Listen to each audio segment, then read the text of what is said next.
15, home became just another place to run from.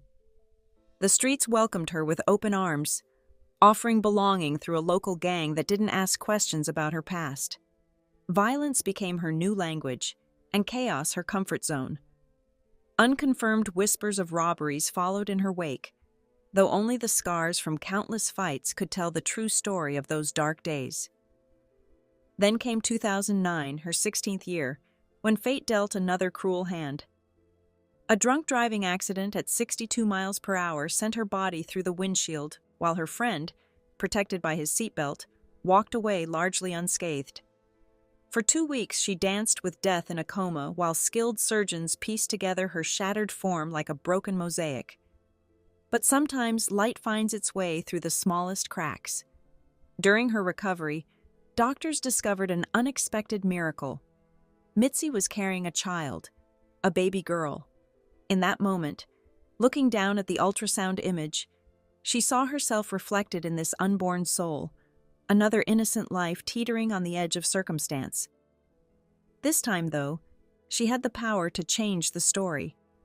With newfound purpose, Mitzi began rebuilding herself from the foundation up. Detoxification became her battle, therapy her guide, and her unborn daughter, the North Star, leading her toward redemption. In the end, it wasn't the trauma that defined her story, but the choice to break its cycle, ensuring her daughter's first chapter would begin with hope rather than pain. Motherhood became Mitzi's compass, guiding her away from the treacherous waters of her past toward a shore of purpose.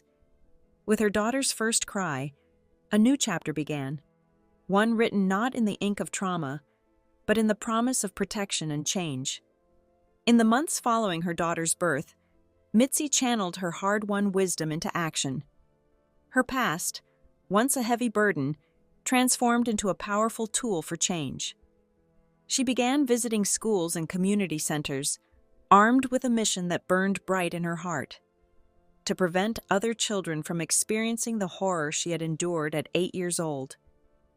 Her presentations weren't mere lectures, they were survival guides wrapped in stories, teaching children to recognize the subtle signs of danger that she had learned too late. Through hundreds of school visits, Mitzi's voice carried the weight of experience as she taught young ones about stranger danger, self-protection, and the importance of trusting their instincts. The volunteer work ignited a larger vision. Mitzi established her own foundation dedicated to supporting kidnapping survivors and their families, creating a sanctuary of understanding that she wished had existed during her own darkest days.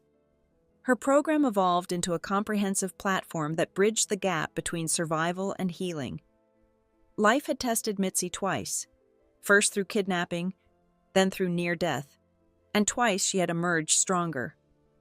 But perhaps her greatest triumph wasn't in surviving, but in transforming her trauma into a shield for others. That brave 8-year-old girl who helped put Curtis Anderson behind bars had grown into a warrior for change, proving that sometimes our deepest wounds become our greatest gifts to the world. I told her that it didn't matter anymore how the child came to be, whether through artificial insemination or not. The fact was that the baby had already been born.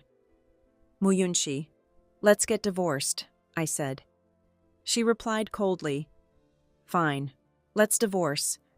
But don't regret it later. And tonight, you're sleeping on the couch. Don't even try to come near me." After saying this, she pushed me out of the bedroom and slammed the door loudly. Without looking back, I took my packed suitcase and left the house. I checked into a hotel, but couldn't sleep all night. My heart was hurting from anger. Feeling helpless, I took a taxi to the hospital in the middle of the night. To my surprise, I saw Lin Junfeng and Mu Yunxi in the emergency room. Mu Yunxi was holding a baby with a fever patch on its forehead. When they saw me, Lin Junfeng looked uncomfortable, and Mu Yunxi's face turned angry right away. "Ningran, what are you doing here?" she asked. "Can't you even sleep at night? Did you come here to spy on us? The baby is sick, and Junfeng needs help taking care of him. Are you really going to be jealous of even this?" Looking at the three of them together like a happy family, I thought I would explode with anger and start yelling at them. But strangely, I felt very calm inside, as calm as still water. I guess this is what it feels like when your heart is truly broken. I said, "Don't get the wrong idea. I came to see a doctor." I showed them my medical report, but Muyunshi just rolled her eyes. Ning ran, "After being married for so many years, do you think you can fool me with these tricks? That medical report, did you pick it up from the garbage somewhere?" When I didn't answer, she thought she was right and smiled mockingly. Ning ran, "I don't want to fight with you in public," she said. "The baby has a high fever of 39 degrees. I'm staying until the fever goes down." Lin Junfeng then said seriously, "Ning ran, don't blame Yunshi. If you want to blame someone, blame me. I'm new to being a father. I don't know what to do when problems come up. It's good that Yunshi was here to help." "Enough," I said. "I'll say it one more time. I didn't come here to spy on you, believe it or not." I cut into their accusations and said, "Mu Yunshi, meet me at the Civil Affairs Bureau tomorrow at 9 a.m. Lin Junfeng looked shocked and asked if I was planning to divorce Yunshi. Mu Yunshi responded coldly, saying I wanted a divorce just because she helped him have a child. Lin Junfeng quickly jumped in, trying to explain that Yunshi hadn't cheated. He claimed they used artificial insemination because his wife Zijun couldn't have children. He said Yunshi had suggested this solution and told him she had already discussed it with me.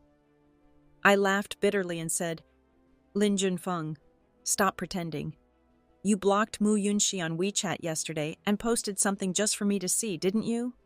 Before Lin Junfeng could answer, Mu Yunshi interrupted, defending him by saying he wasn't that kind of person and that she had just been too busy with work to see his post. Watching her defend her ex-boyfriend so strongly made my already broken heart feel even colder. I turned to Mu Yunshi and reminded her of something from our second year of marriage. When I had asked about having a baby, she had firmly refused, saying she was too young and didn't want to ruin her figure. She said she wouldn't consider it for at least 10 years. I accepted that, I said.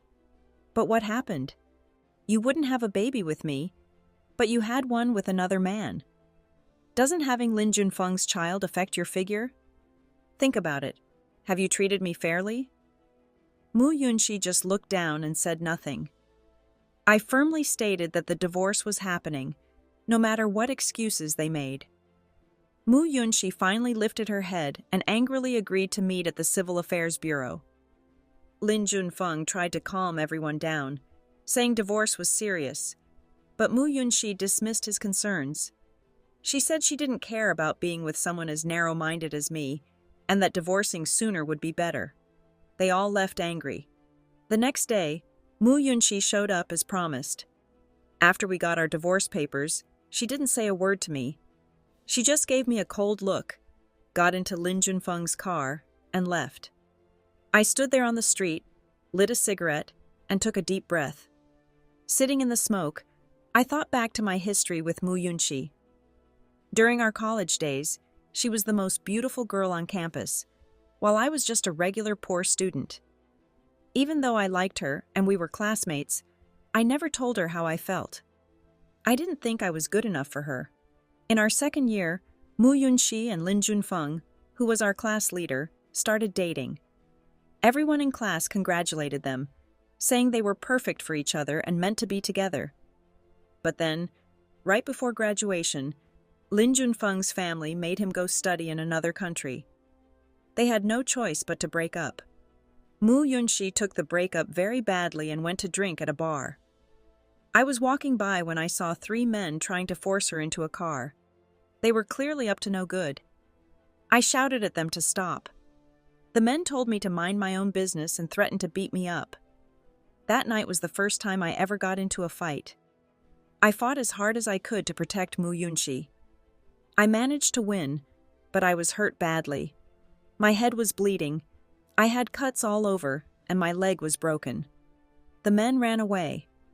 Mu Yunshi, who had sobered up by then, quickly got me to the hospital. She came to visit me every day after that. Going through this experience helped her get over her sadness, and she became my girlfriend. I gave up a well-paying job after graduation just to stay in Jiangcheng with her. After working hard for several years, I bought a house and a car, and finally married her. I thought we would grow old together and have a happy life. But life had other plans. I found out that in her heart, she still had strong feelings for Lin Junfeng, feelings that were much stronger than what she felt for me. All those years of hard work ended up meaning nothing. I had become a joke. But after we divorced, my life actually got better. Since Mu Yunxi wasn't my whole world anymore, I could finally live for myself. During this time, I asked some friends to help me look into things. I found out that Lin Junfeng was posting on social media every day. Everyone was commenting about the wedding plans. As the class monitor, people were asking Mu Yunxi when she would have her wedding banquet. From the comments, I found out that Lin Junfeng had divorced his wife. He was now living with Mu Yunxi, and they seemed very much in love.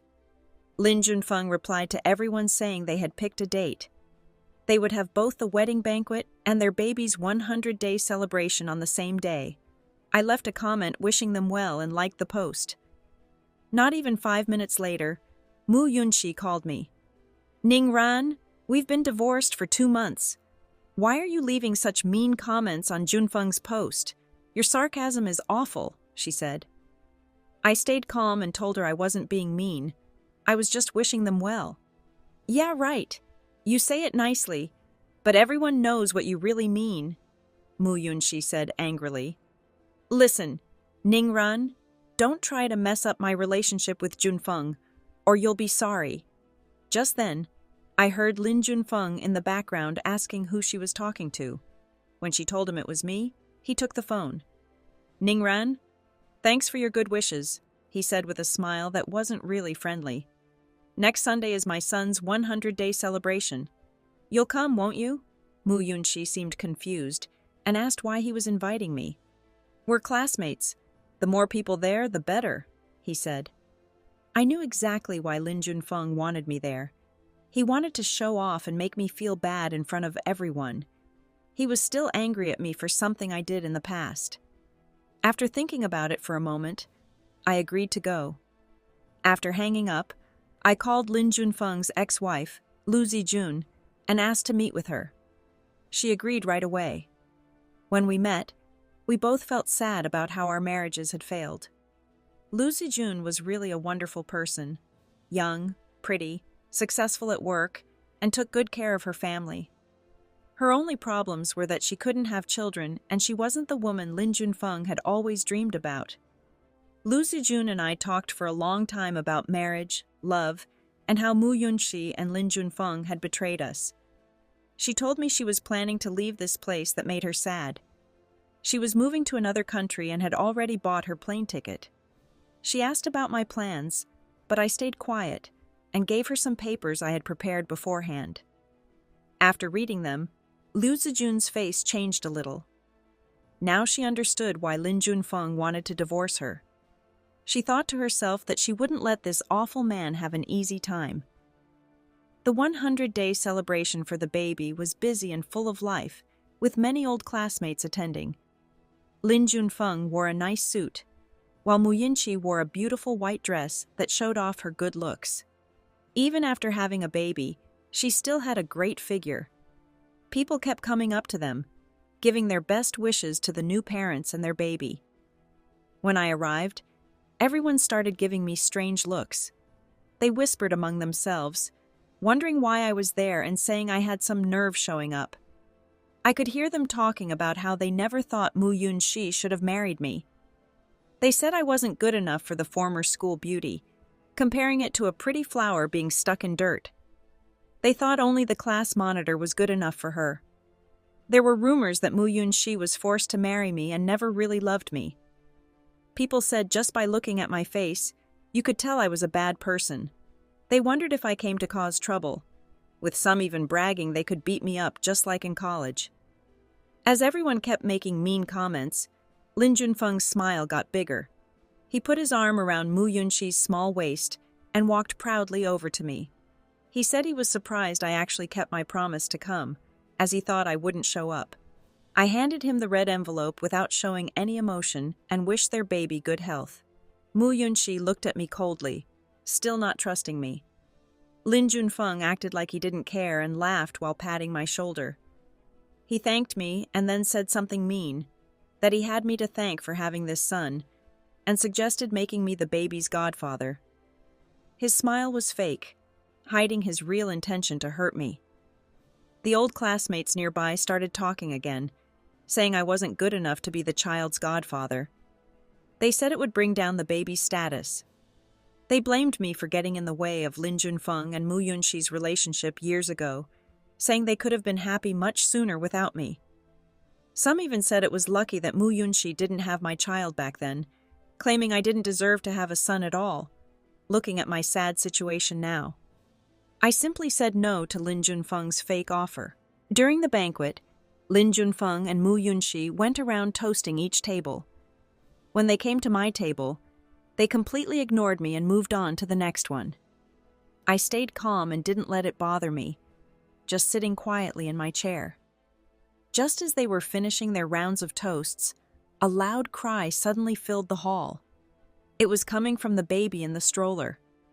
The baby was crying non-stop, and no matter what Mu Yunxi tried, she couldn't calm him down. Everyone rushed over to see what was wrong. Someone noticed purple and blue handprints on the baby's arm and shouted that someone must have pinched the baby very hard. They all felt sorry for the crying baby. Soon, everyone turned to look at me. Mu Yunxi gave me an angry look and asked if I had done it. I shook my head and said no, but a female classmate quickly stood up and claimed she had seen me walk past the stroller. I tried to explain that I had only passed by on my way to the bathroom and hadn't touched the baby at all. One of Lin Junfeng's friends spoke up nastily, saying if it wasn't me, then who else could it be? He said everyone knew I had bad feelings toward the class monitor and Mu Yunxi. He accused me of pinching the baby out of jealousy and called me a coward for doing it secretly. Mu Yunxi started crying when she saw her baby's red, tear-filled eyes.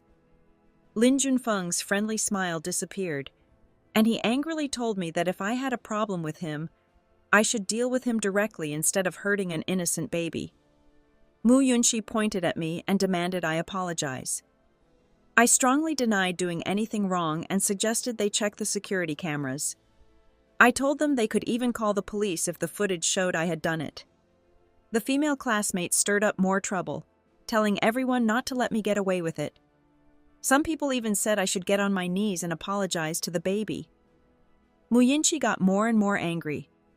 Finally, she grabbed an ashtray from the table and threw it at me. It hit my head with a loud crash and broke into pieces. I felt dizzy and almost fell down. She screamed that I was a monster for hurting her son and that she would fight me. Seeing this, other classmates joined in and started hitting and kicking me. Through all this, Lin Junfeng pretended to try to stop the fighting, but he actually used this chance to kick me several times himself. The hotel security team rushed in just when everything was crazy and pulled everyone apart. Mu Yunxi was being held back but kept glaring at me like she wanted to hurt me badly. I was hurt and bleeding, holding onto a chair to stay standing. One of the security guards asked if I needed to go to the hospital. Before I could answer, I saw a group of people coming in. There was an old man with white hair in a wheelchair at the front. Lu Jijun, who had said she was moving to another country, was pushing his wheelchair. They had bodyguards and a woman secretary with them. When Lin Junfeng saw the old man, he couldn't even speak properly. Lin Junfeng stuttered and asked why the old man was back in the country. The old man looked at him coldly and asked if he needed to tell Lin Junfeng when he was coming back. Lin Junfeng quickly said no and tried to be respectful. Everyone could tell the old man was very rich and powerful just by looking at his group. The loud room got very quiet, except for a baby crying. Lu Jijun looked at me, wondering if I wanted to call for help. I shook my head no. The old man asked whose baby was crying. Lin Junfeng quickly told him it was his son, Lin Yuchen, and they were celebrating his 100-day birthday. The old man's eyes got a bit smaller as he asked if this was a party for the baby's 100 days. Lin Junfeng said yes very eagerly, trying to please the old man. He said the old man's presence was perfect to give the baby good wishes. But the old man didn't want to talk about that yet. Instead, the old man asked Lin Junfeng how he had this baby. Lin Junfeng said it was his and Yunxi's child. At this point, Mu Yunxi wasn't acting angry anymore. She walked up to the old man sweetly and said hello. She looked nervously at Lu Jijun behind him, feeling guilty. Lin Junfeng carefully asked how long the old man would stay. The old man said not long, just until he finished writing his will. This made Lin Junfeng very happy. The old man had worked for many years in other countries and had billions of dollars. He didn't have any children, so he made a deal with his nephew. If the nephew had a child, all the money would go to him. I found out this secret after asking a friend to look into it. Then I told Lu Jijun about it before she left the country. This explained why Lin Junfeng wanted someone else to have his baby. He needed a child to get all the money. That's why Lu Jijun got so mad when she learned the truth. The elegant banquet hall fell silent as the white-haired old man in the wheelchair looked at Lin Junfeng with eyes full of disappointment. His voice, though calm, carried the weight of generations of family honor as he said, "I've decided to donate all of my assets to the International Red Cross." Lin Junfeng stood there, his expensive suit suddenly feeling too tight, his world crumbling around him. The champagne glass in his hand nearly slipped as he stammered, "Granduncle, this must be a joke, right? How could you give away our family fortune to strangers instead of keeping it in the family?" The old man's wrinkled face hardened. "Why should I leave anything to someone like you?" When Lin Junfeng brought up their previous agreement about having a child, the old man's eyes flashed with anger. "You dare mention the child? Tell me something, Lin Junfeng. When you had this child with Mu Yunxi, were you still married to Zijun? And wasn't Mu Yunxi herself someone else's wife?" Sweat began to form on Lin Junfeng's forehead, his silence speaking volumes. The sound of a slap echoed through the hall as the old man's hand connected with his nephew's face. Despite his age, years of dignity and righteousness had given strength to his arm. Lin Junfeng's cheek quickly turned an angry red, but none of his friends dared to step forward to help. "You've brought shame to the Lin family name," the old man continued, his voice shaking with fury. "Getting another man's wife pregnant while abandoning your own faithful wife. You're a disgrace." He then turned his piercing gaze to Mu Yunxi, who stood trembling in her designer dress. "And you abandoned all dignity as a married woman. In the old days, such behavior would have earned you the harshest punishment." The old man revealed that Liu Zijun had traveled overseas to tell him everything. At this, Mu Yunxi's face turned pale as paper, and she shot a hateful glance at Liu Zijun, who stood quietly in the corner.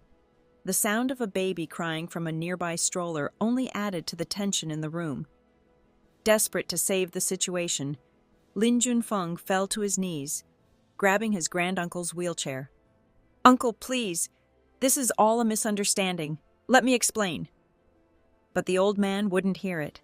Instead, he spat directly in Lin Junfeng's face, the ultimate sign of disgrace.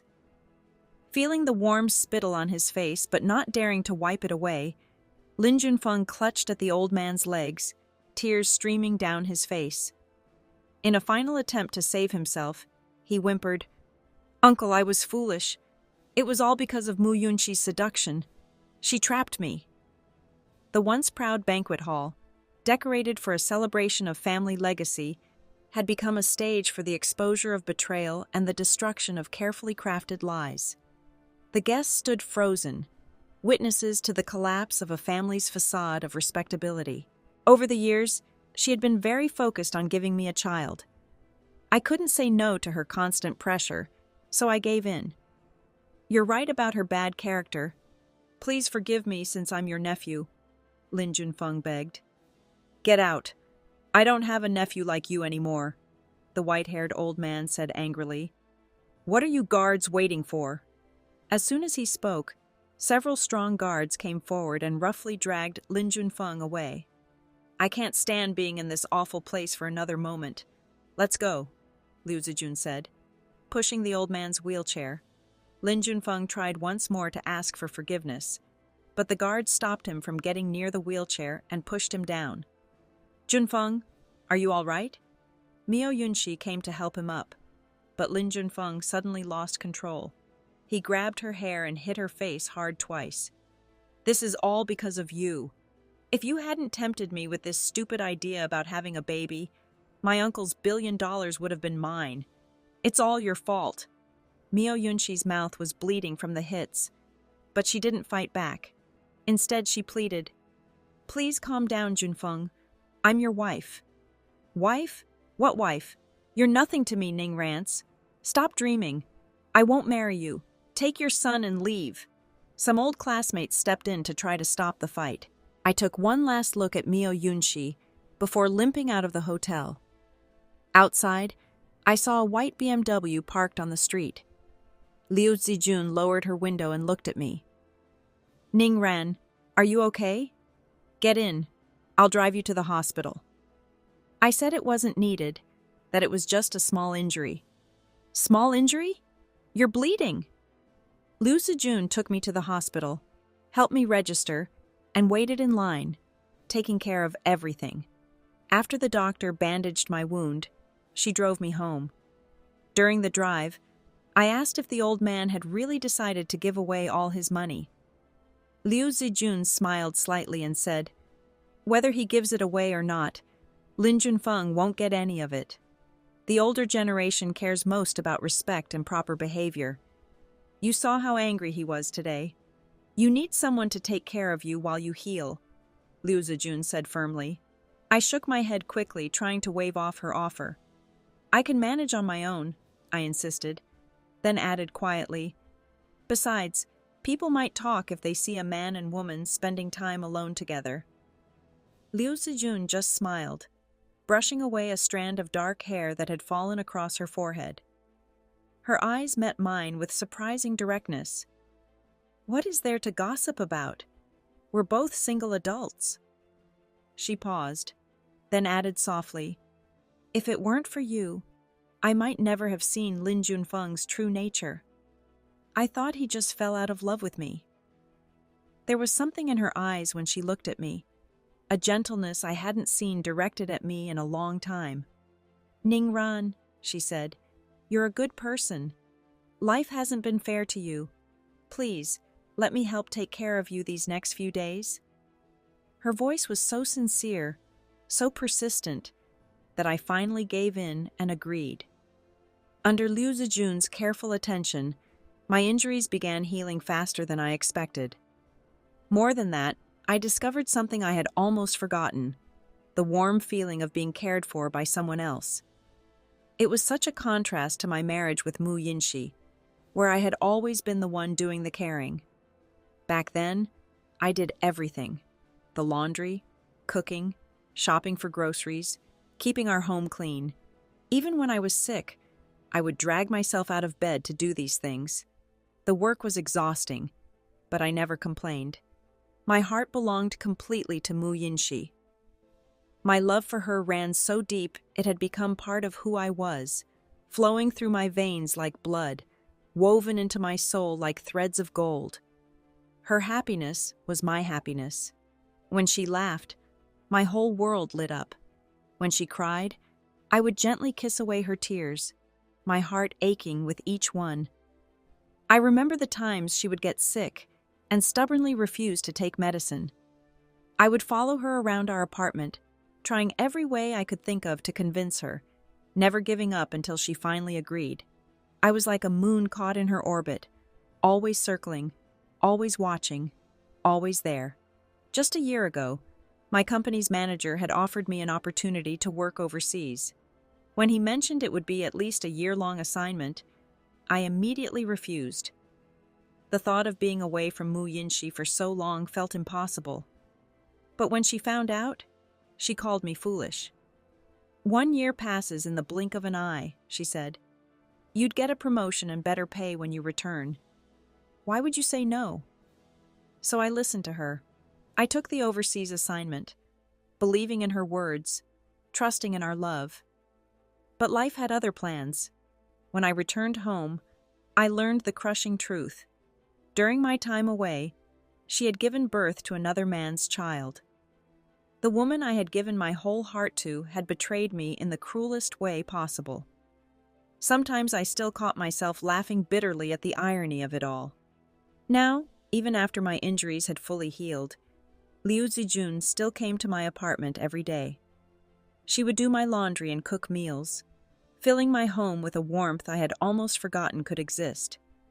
Her kindness was like a gentle rain washing away the bitter taste of betrayal, though I wasn't sure I was ready to admit that yet. Liu Zijun had been coming over regularly to help me, despite my repeated insistence that she didn't need to.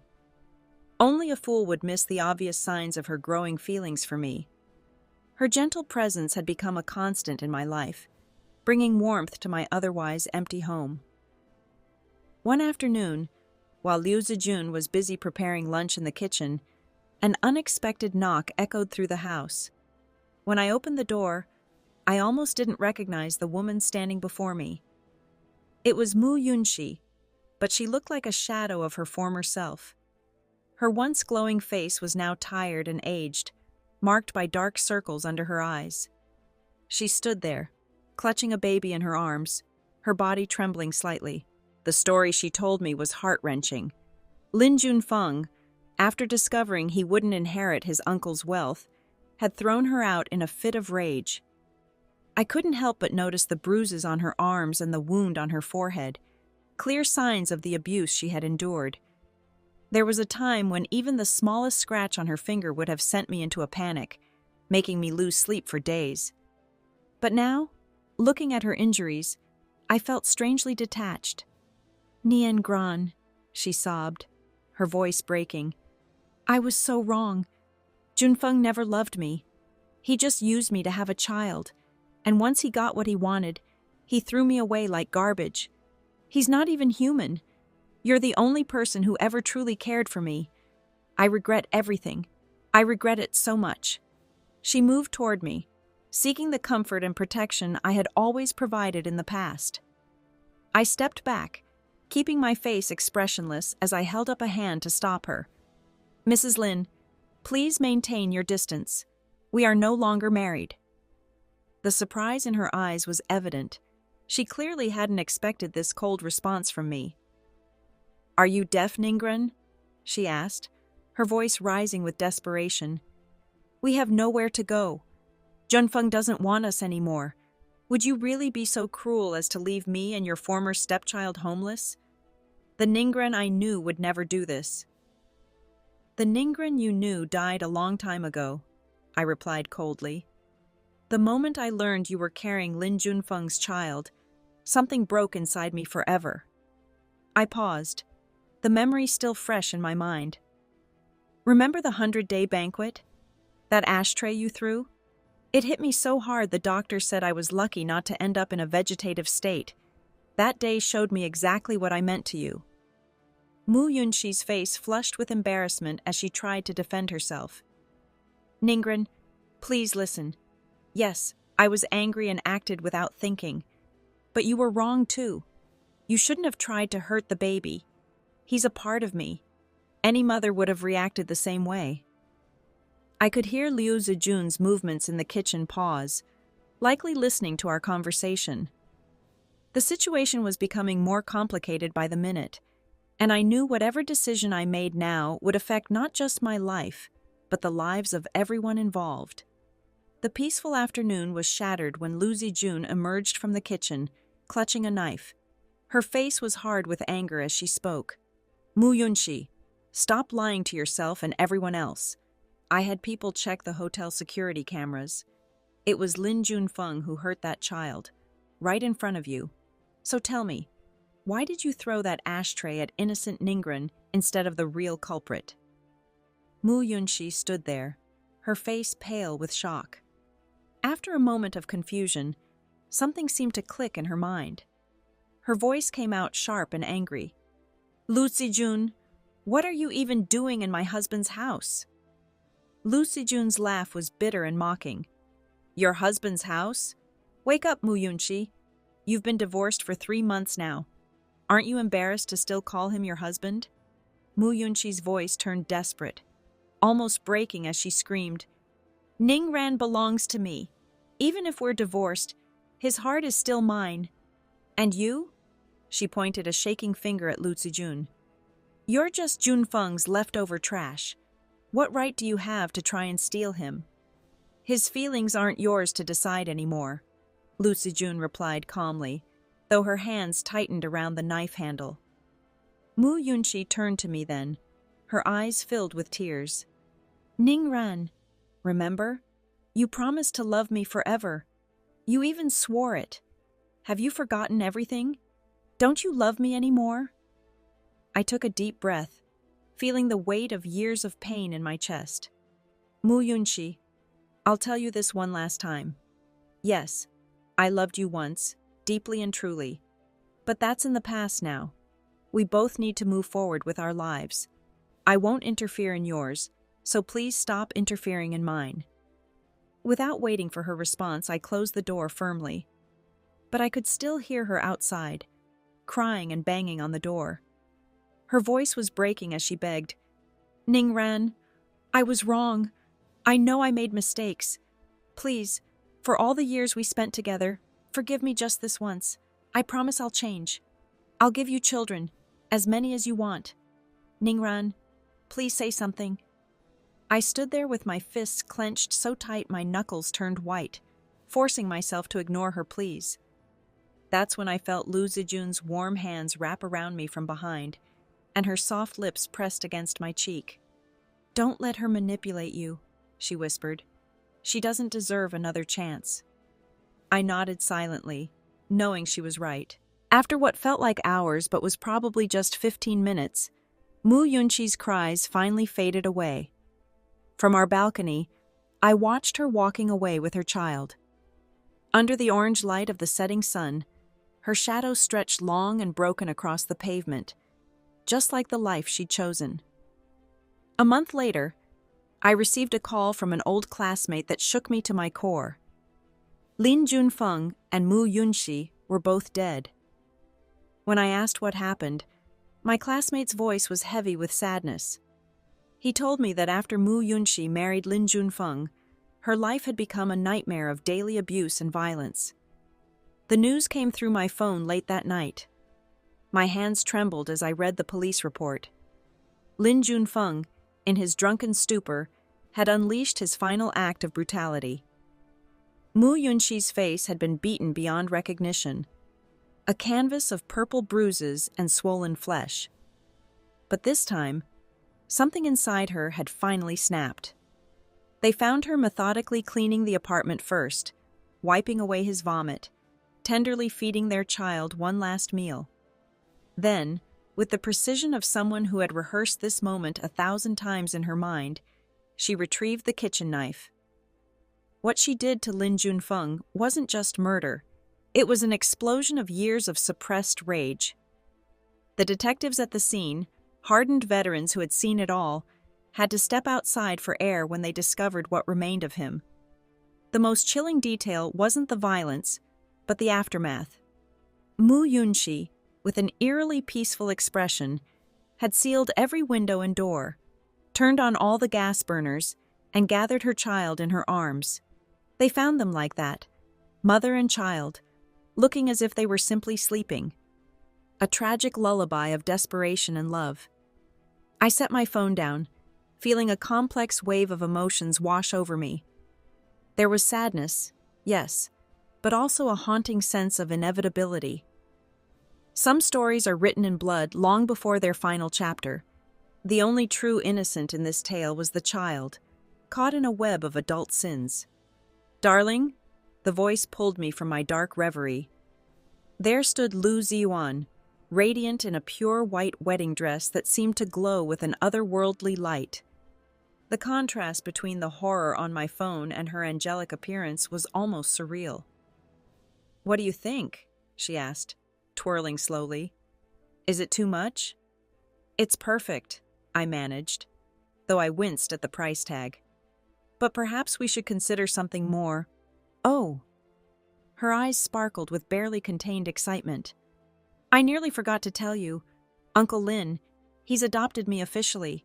Changed his will and everything. All his assets. She gestured expansively. They're coming to me. She practically floated across the boutique floor. Don't worry about the dress, my love. I could buy this entire shop if I wanted. Her hand drifted to her stomach, a gesture loaded with meaning. And there's more good news. The doctors were wrong. I can have children after all. I stood there, struck by life's cruel ironies. Lin Junfeng had spent years chasing what now fell effortlessly into another's lap. Just as I had once desperately tried to hold on to Mu Yunxi, while her heart belonged to another. The past felt like a dark dream now, dissolving in the bright light of Lu Ziyuan's smile. Yet as I watched my future bride glowing with joy, I couldn't shake the echo of that police report. How thin the line between love and madness, between happiness and horror. But perhaps that's what made the happiness sweeter, knowing how precious and fragile it truly was. Tomorrow beckoned, full of promise, and this time I chose to walk toward the light.